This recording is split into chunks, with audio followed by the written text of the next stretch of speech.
let's say I were to give you the problem, the square root of -2 squared, and I were to tell you, solve. Go ahead, pause, think about what is the answer to that problem. Now there's two different methods people think about doing here.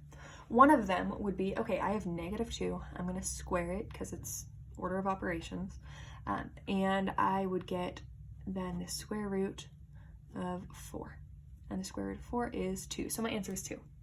The other way people go about this is, hey, when I have a square root and squared, I can just cancel those out. If I have a square root and something squared, I can cancel those out, leaving me an answer of -2. So the question is, what's our real answer? Like, is it -2 or is it 2? Technically, the correct answer is 2. And there's a rule that explains why. Our rule to know why is if we have an even root and an even power that simplifies to an odd power, use the absolute value sign. So what we had here was basically an even root, because it's a square root, right? 2 is even. An even power, and when it simplifies to 2 to the first. Whenever we have that, it's going to end up as a positive term. So this one, if you throw the absolute value signs on there, it equals 2.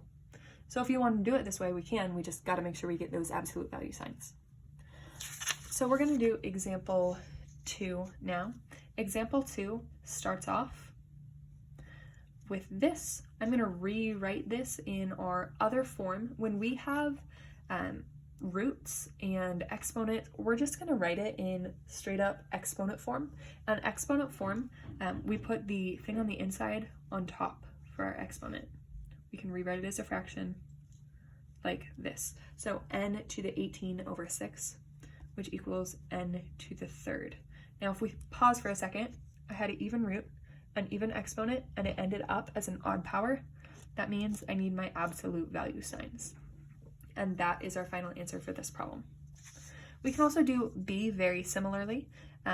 When I have things multiplied, just like above, when I had things divided, I could separate it into two separate roots. That's what we're going to do here to solve this problem.